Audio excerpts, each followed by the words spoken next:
week's Sunday School series bugs. This week we have a very cool bug for you. Alice?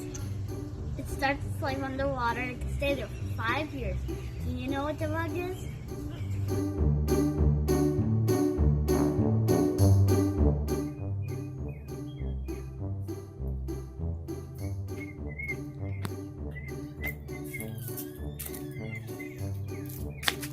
Oh, hi. I didn't see you there. I just came back from the grocery store. Today, this week for stewardship, you're going to donate oatmeal. Did you know oatmeal is rated the #1 breakfast food in the world? And that's a good thing because oatmeal can reduce the risk of heart disease. Donate to your local food pantry today. Oatmeal, love and oats.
Did you guys guess from our opening what today's insect is?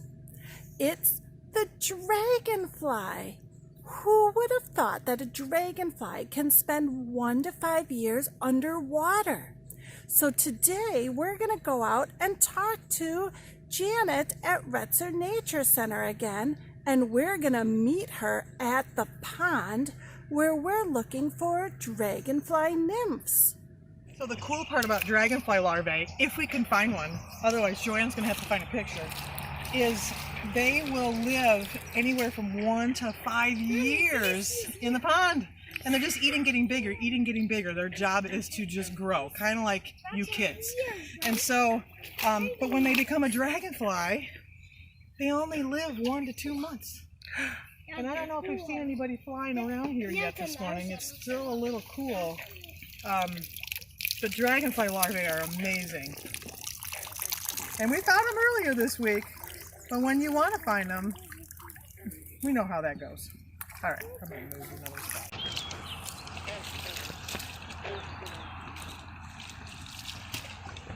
So you just kind of disturb the surface to try to rile up anybody. But again, our little fishies.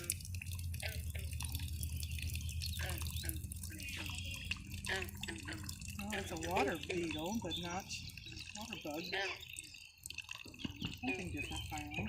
Oh, that sun feels great. Hey! Success! Alright. This one doesn't look very lively though.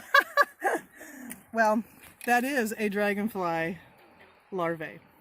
So you can see its heads, its legs are all in. This one, oh, he's waking up.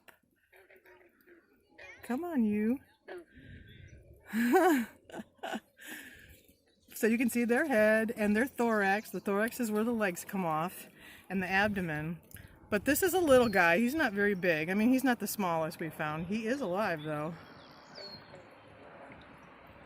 And he will, I think he should probably actually be that way.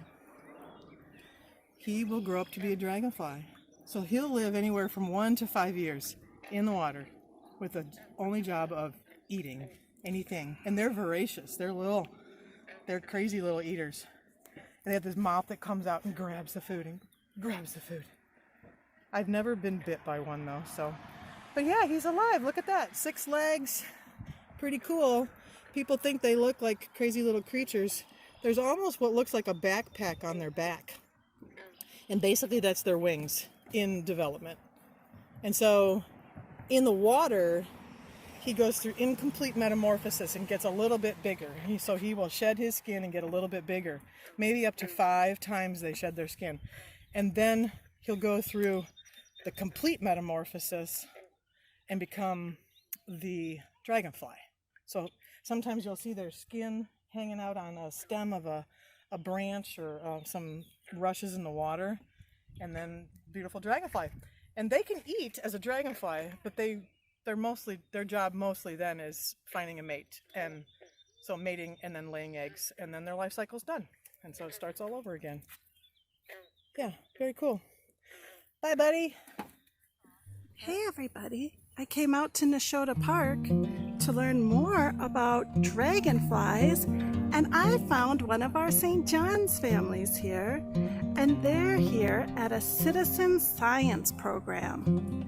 Citizen Science through Waukesha County is an awesome program where regular folks get trained on certain species or insects, and then they go out and spend an hour in the park at different park locations, and they count how many of those different types of animals or insects they find.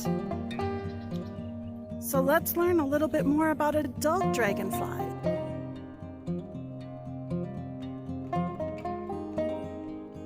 We learned that when a dragonfly larva is ready, it will climb up out of the water, it will wait there for just a moment, and then it'll shed its skin and it'll emerge as a beautiful dragonfly.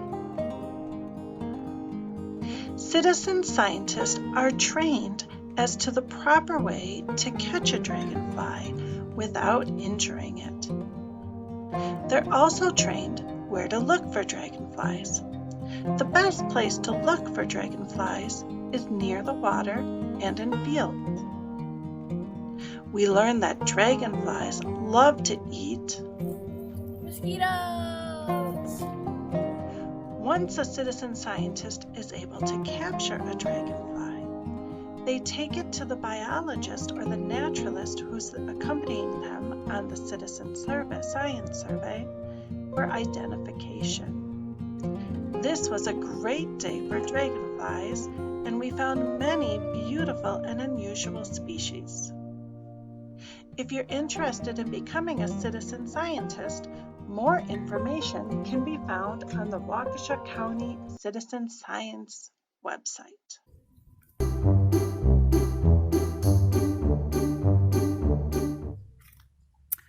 Dragonflies are amazing, aren't they? They remind me of our word for this week, Our word is patience.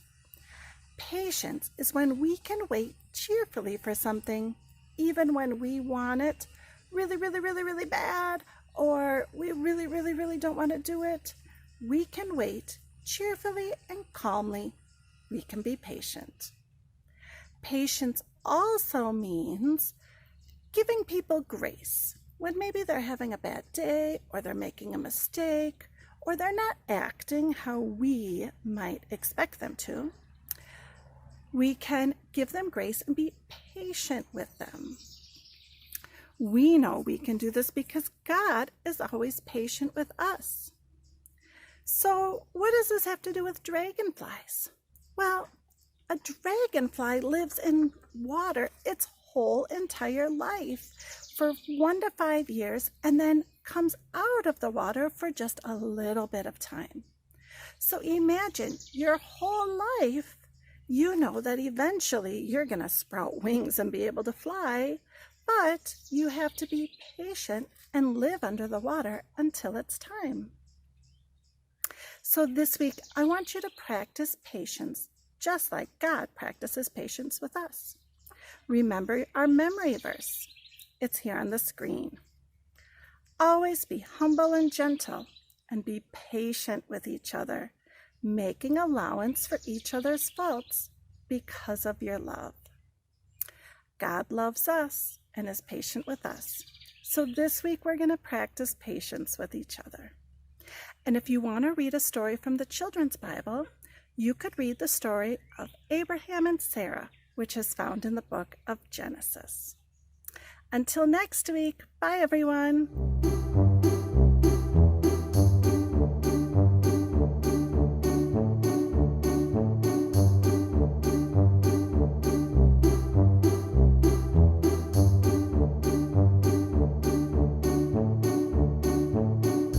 Hi, today's key verse is from Ephesians.